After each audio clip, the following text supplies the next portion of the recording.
Hello, xin chào tất cả mọi người. Chào mừng mọi người đã quay trở lại với kênh YouTube của Bo Hamed nha.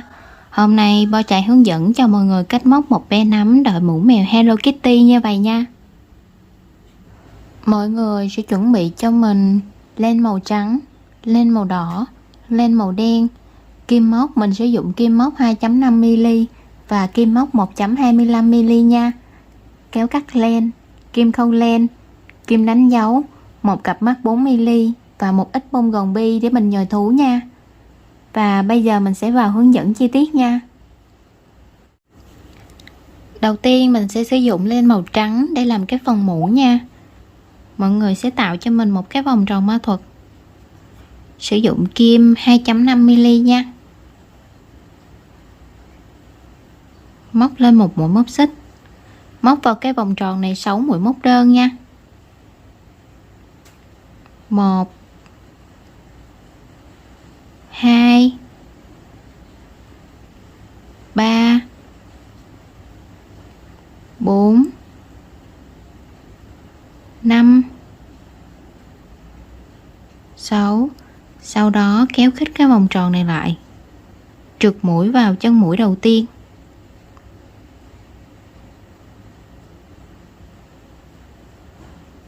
Qua hàng số 2 lên một mũi móc xích. Hàng số 2 thì mình sẽ móc là 6V, mỗi chân móc sẽ là 2 mũi móc đơn chung chân.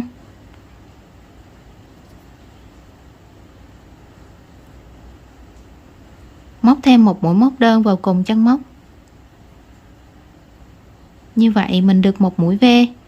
Chân móc tiếp theo 2 mũi móc đơn chung chân. Chân móc tiếp theo 2 mũi móc đơn chung chân. Chân móc tiếp theo 2 mũi móc đơn chung chân. Chân móc tiếp theo 2 mũi móc đơn chung chân. Chân móc tiếp theo 2 mũi móc đơn chung chân. Sau khi móc xong hàng số 2 thì mình sẽ có 12 mũi móc đơn nha, trượt mũi vào chân mũi đầu tiên luôn. Qua hàng số 3 lên một mũi móc xích. Hàng số 3 thì mình sẽ móc là 1x 1V. Mũi x sẽ là mũi móc đơn nha. 1x nè, đánh dấu lại. Chân móc tiếp theo 1V. Mũi V sẽ là 2 mũi móc đơn chung chân. Chân móc tiếp theo 1x. Chân móc tiếp theo 1V. Chân móc tiếp theo 1x. Chân móc tiếp theo 1V.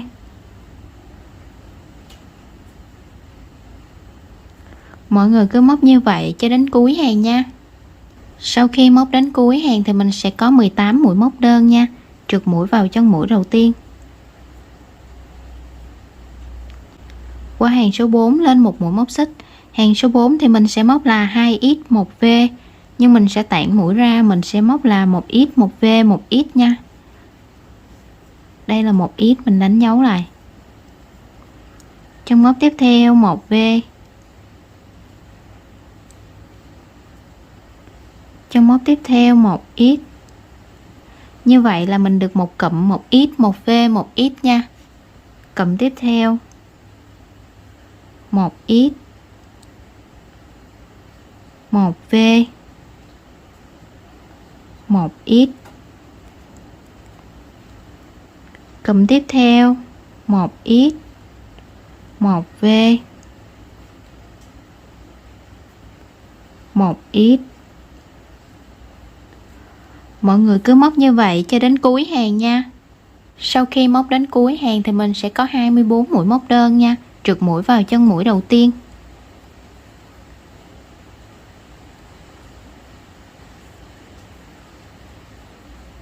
Qua hàng số 5 lên một mũi móc xích. Hàng số 5 và hàng số 6 mỗi chân móc sẽ là một mũi móc đơn nha. Tổng cũng sẽ có 24 mũi móc đơn cho mỗi hàng nha. 1 nè, mình đánh dấu lại nha.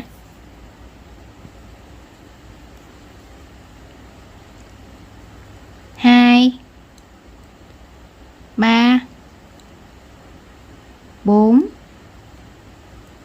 5 6 7 8 9 10. Mọi người cứ móc như vậy cho đến cuối hàng luôn nha. Sau khi móc đến cuối hàng số 6 thì mọi người cũng trượt mũi vào trong mũi đầu tiên nha. Chỗ mình đang mưa nên là nó hơi đè đè một tí, mọi người thông cảm nha. Qua hàng số 7 lên một mũi móc xích. Hàng số 7 thì mình sẽ móc là 3x1v. Mình sẽ móc vào cái cạnh ngoài của nó thôi nha. Đây cái mũi móc của mình có hai cạnh nè. Thì mình sẽ móc vào cái cạnh phía ngoài này thôi.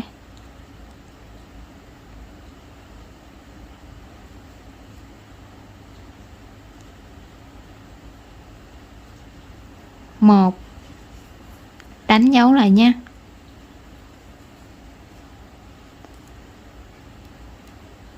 2 3 1v.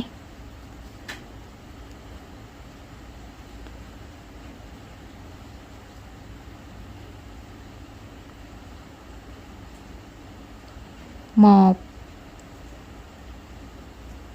hai,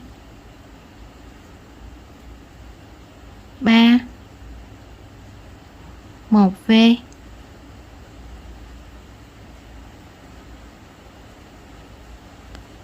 Một, hai, ba, một v.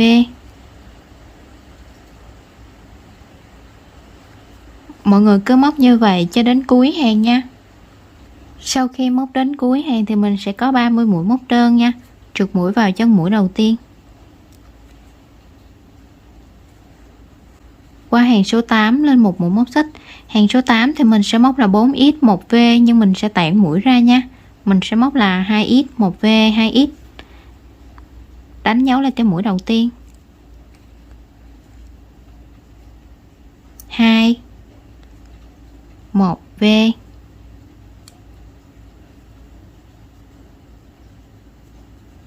1 2. Như vậy là mình được một cụm 2x 1v 2x nha. Cụm tiếp theo 1 2 1v.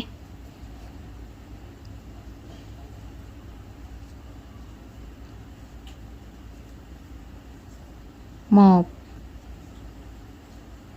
2. Cụm tiếp theo 1 2 1v.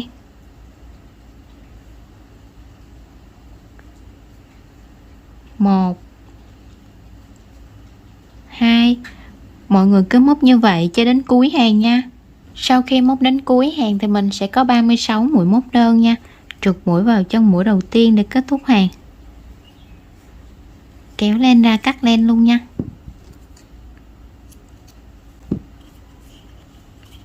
Mình sẽ đưa sợi len ra phía sau nha. Đâm kim vào cái chân móc đầu tiên nè. Mình sẽ đâm từ phía dưới lên. Đó. Mình kéo cái sợi len qua.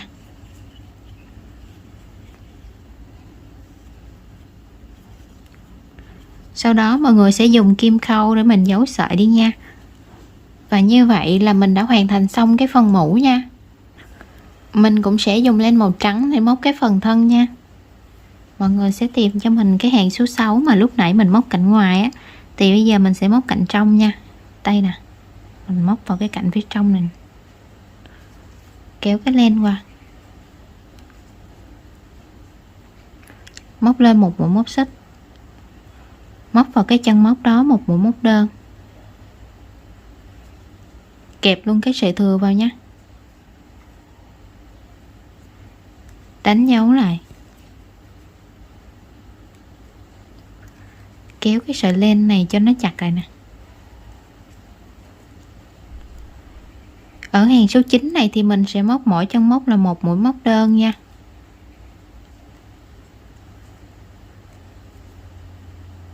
Tổng cũng sẽ có 24 mũi móc đơn cho mỗi hàng nha. Cứ mỗi chân móc mình sẽ móc một mũi móc đơn. kẹp luôn cái sợi thừa vào. Móc tầm 4-5 mũi thì mình không cần kẹp theo sợi thừa nữa đâu nha. Mọi người cứ móc như vậy cho đến cuối hàng luôn nha. Sau khi móc đến cuối hàng thì mình cũng sẽ có 24 mũi móc đơn nha. Trượt mũi vào chân mũi đầu tiên.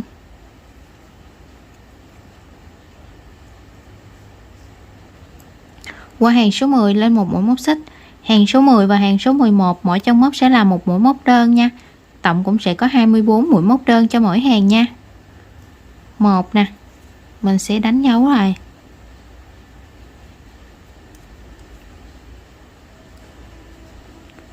2 3 4 5 6 7 8 9 10. Mọi người cứ móc như vậy cho đến cuối hàng số 11 nha. Sau khi móc đến cuối hàng thì mình cũng trượt mũi vào trong mũi đầu tiên luôn nha.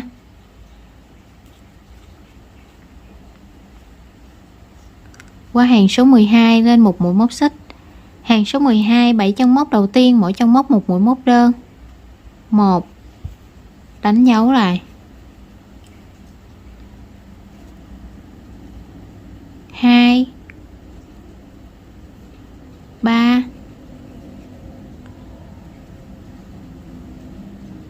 4 5 6 7. Chân móc tiếp theo mình sẽ móc một mũi hạt bắp để làm phần tay nha. Mọi người sẽ lấy len, đâm kim xuống, kéo len lên, kéo len qua 2 vòng dây trên kim, lấy len, đâm kim xuống, kéo len lên, kéo len qua 2 vòng dây trên kim, lấy len, đâm kim xuống, kéo len lên, kéo len qua 2 vòng dây trên kim, lấy len, đâm kim xuống, kéo len lên, kéo len qua 2 vòng dây trên kim. Như vậy mình sẽ có 5 cái vòng dây trên kim nha. Mình kéo len qua hết luôn. Mình được một mũi hạt bắp. 8 chân móc tiếp theo mỗi chân móc một mũi móc đơn nha.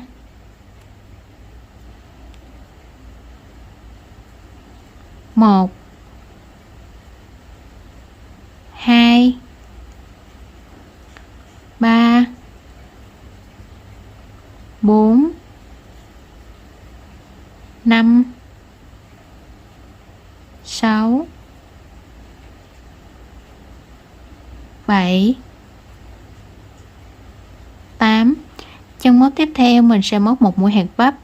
Mọi người cũng lấy len, đâm kim xuống, kéo len lên, kéo len qua 2 vòng dây trên kim, lấy len, đâm kim xuống, kéo len lên, kéo len qua 2 vòng dây trên kim, lấy len, đâm kim xuống, kéo len lên, kéo len qua 2 vòng dây trên kim, lấy len, đâm kim xuống, kéo len lên, kéo len qua 2 vòng dây trên kim.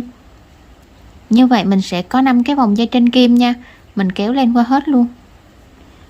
Các chân móc còn lại mỗi chân móc một mũi móc đơn nha. 1 2 3 4 5 6 7. Trượt mũi vào chân mũi đầu tiên.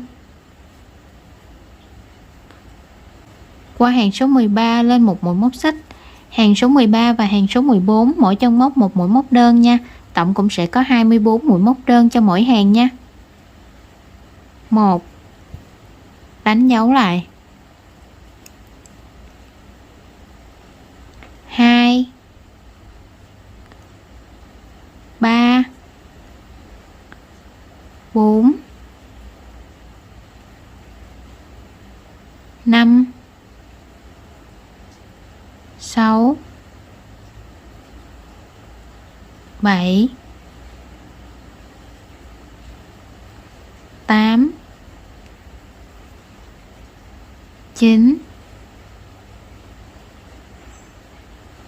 10. Mọi người cứ móc như vậy cho đến cuối hàng số 14 nha.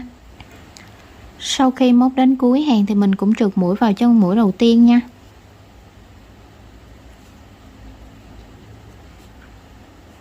Qua hàng số 15 lên một mũi móc xích. Hàng số 15 9 chân móc đầu tiên, mỗi chân móc một mũi móc đơn. 1, đánh dấu lại. 2 3 4 5 6 7 8 9. Chân móc tiếp theo mình sẽ móc một mũi hạt bắp, cũng lấy len 4 lần luôn nha. 1 2 3 4. Mình cũng sẽ có 5 cái vòng dây trên kim như vậy nha, kéo len qua hết luôn. 5 chân móc tiếp theo, mỗi chân móc một mũi móc đơn. 1 2 3 4 5. Chân móc tiếp theo mình sẽ móc một mũi hạt bắp, cũng lấy len 4 lần luôn. 1 2 3 4. Mình cũng sẽ có 5 cái vòng dây trên kim như vậy nha, mình kéo len qua hết luôn. Các chân móc còn lại mỗi chân móc một mũi móc đơn. 1 2 3 4 5 6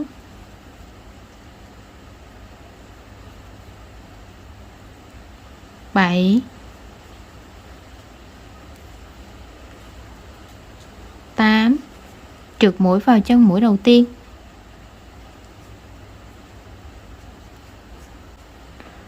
Qua hàng số 16 lên một mũi móc xích. Hàng số 16 thì mình sẽ móc là 12A, tức là 12 cái mũi giảm nha. Mũi giảm thì mình sẽ móc vào cái cạnh ngoài của nó thôi nha. Đầu tiên mọi người sẽ đâm kim từ phía dưới lên nè, vòng xuống đâm qua cái mũi bên cạnh, kéo len qua một lần nữa, mình được một mũi giảm nha.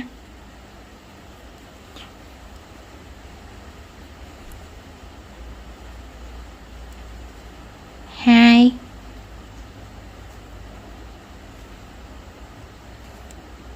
3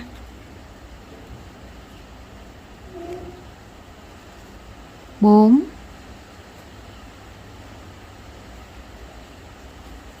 5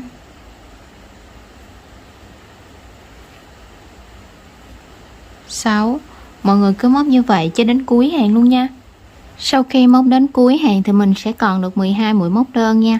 Trượt mũi vào chân mũi đầu tiên, lên một mũi móc xích, kéo len lên, mình tiến hành nhồi gòn vào luôn nha.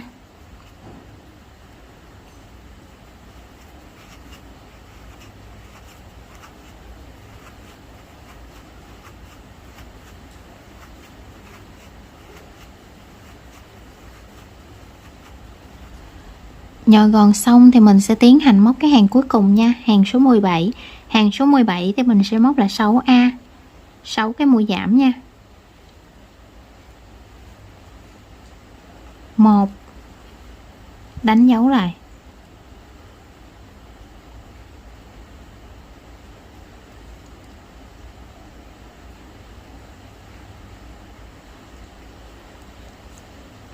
2,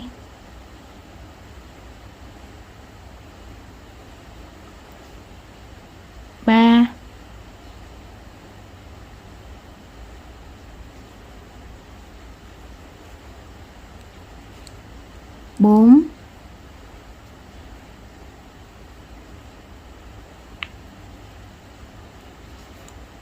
5, mũi cuối cùng, 6. Sau đó mình trượt mũi vào cho mũi đầu tiên luôn nha.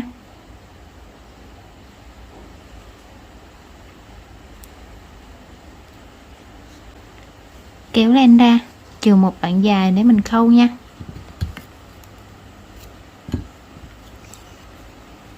Mình sẽ dùng kim khâu để khâu cái vòng tròn này lại nha. Mình sẽ khâu vào cạnh ngoài của nó thôi nha. Đây là cái mũi đầu tiên nè. Mình sẽ khâu từ đây, khâu cái cạnh ngoài của nó thôi. 1, 2, 3, 4, 5, 6. Sau đó kéo khít cái vòng tròn này lại, đâm kim xuống, đâm qua cái mũi bên cạnh, sau đó đâm xuống cái mũi bên cạnh rồi mình giấu len luôn nha.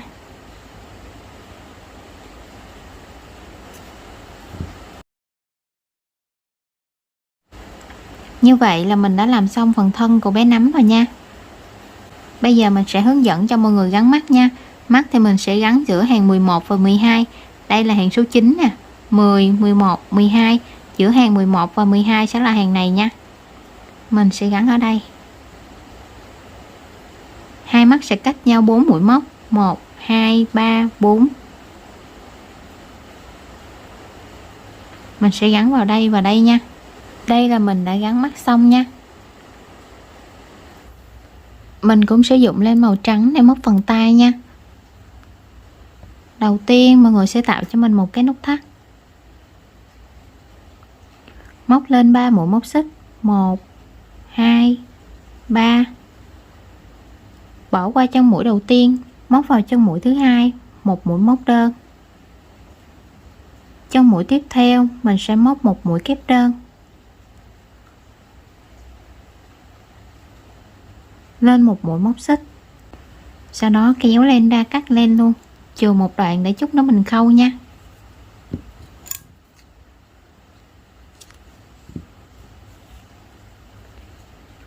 Mọi người sẽ làm cho mình thêm một cái tay giống như vậy nữa nha. Đây là mình đã làm xong hai cái tay nha. Mình sẽ dùng len màu đỏ để móc cái phần nơ. Mọi người sẽ tách len ra, lấy cho mình 2 sợi thôi nha. Đây mình sử dụng 2 sợi để móc nha. Và kim móc thì mình sử dụng kim móc 1.25mm nha. Đầu tiên mọi người sẽ tạo cho mình một cái vòng tròn ma thuật. Móc lên 3 mũi móc xích. 1, 2, 3. Móc vào cái vòng tròn này 3 mũi kép đơn. 1, 2,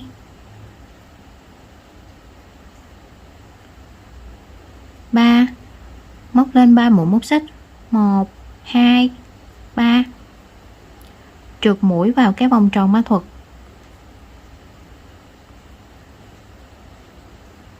Móc tiếp lên 3 mũi móc xích. 1, 2, 3. Móc vào cái vòng tròn này 3 mũi kép đơn. 1,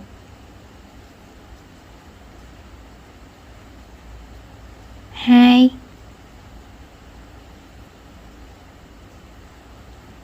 3. Lên 3 mũi móc xích. 1, 2, 3. Trượt mũi vào cái vòng tròn này.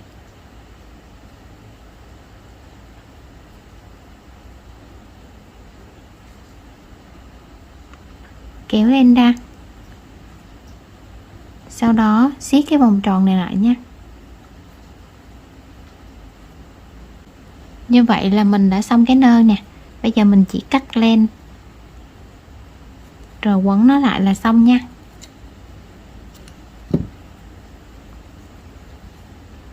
Rồi sẽ đâm kim vào giữa nè, đâm từ phía dưới lên nha. đâm vào giữa nè,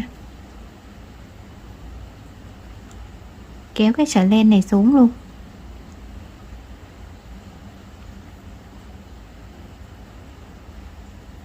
Sau đó mình sẽ dùng cái sợi dây này nè, quấn khoảng 2 đến 3 vòng trên cái nơ này là được nha. Cột hai cái dây này lại với nhau.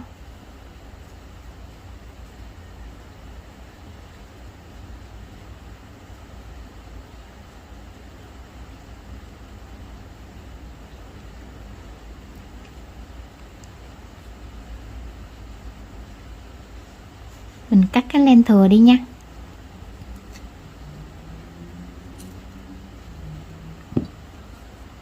Như vậy là mình đã làm xong chiếc nơ bé bé xinh xinh rồi nha. Tay thì mình sẽ khâu hàng số 2 và số 3 nha. Mình sẽ canh ở giữa như vậy mình khâu nha.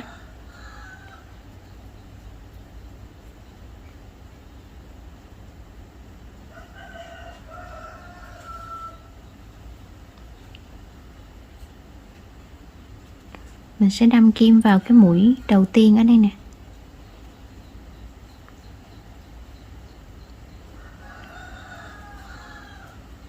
Sau đó mình giấu sợi luôn nha.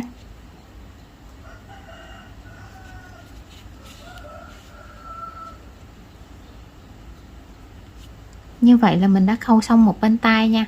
Người sẽ làm tương tự cho bên còn lại luôn nha. Đây là sau khi mình khâu tay xong nha. Bây giờ mình sẽ khâu cái phần mũi nha. Mình sẽ khâu giữa hàng số 5 và số 6. Người sẽ canh ở giữa như vậy nha.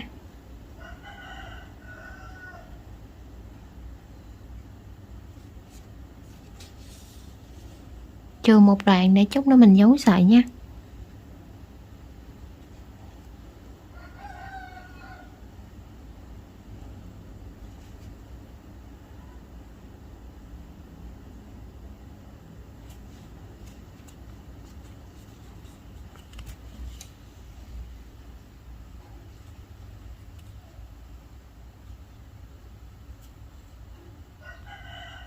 Rồi mình giấu sợi luôn.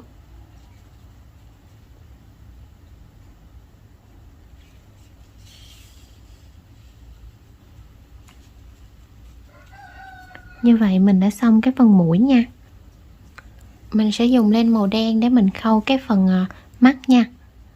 Người sẽ đâm kim vào. Mình sẽ khâu nó cùng hàng với cái phần mũi luôn. Mình sẽ khâu từ đây đi lên nha.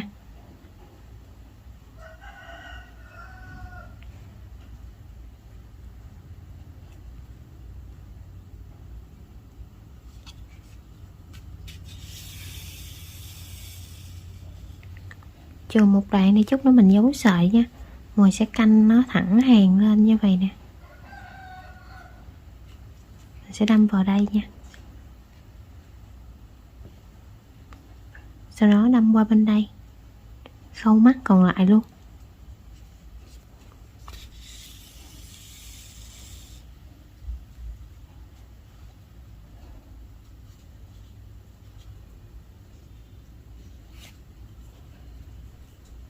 Mình sẽ điều chỉnh nó lại một chút nha.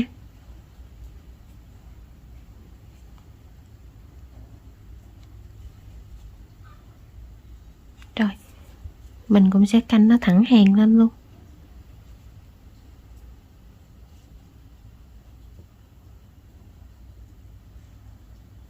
Sau đó mình giấu sợi đi.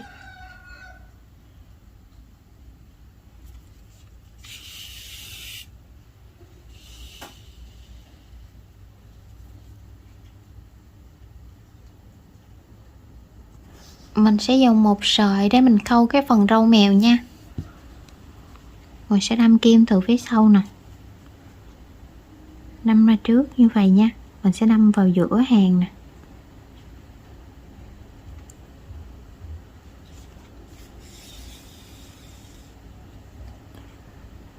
Kéo thẳng qua. Mình cũng sẽ đâm vào giữa nha. Sau đó đâm lên phía trên.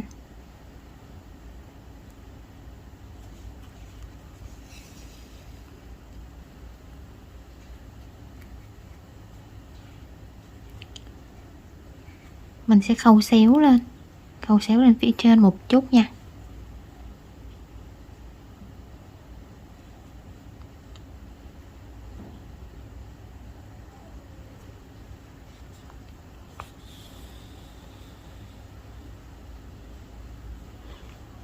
Phía dưới này mình cũng câu xéo xuống một chút.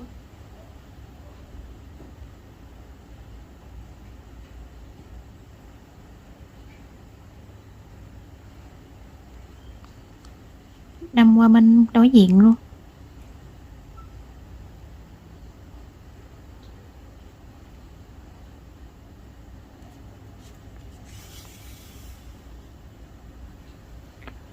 Đó, mọi người làm tương tự như vậy cho bên còn lại luôn nha. Như vậy là mình đã theo xong phần mặt của cái mèo rồi nha. Bây giờ mình sẽ gắn cái nơ vào. Mọi người có thể gắn bên đây hoặc bên đây đều được nha. Mình thích gắn bên nào cũng được nha. Đây là sau khi mình gắn nơ vào xong nha. Và video của mình cũng xin kết thúc tại đây nha. Nếu mọi người thấy hay hãy cho mình xin một like, một share và một subscribe nha. Hẹn gặp lại mọi người ở các video tiếp theo nha. Bye bye mọi người.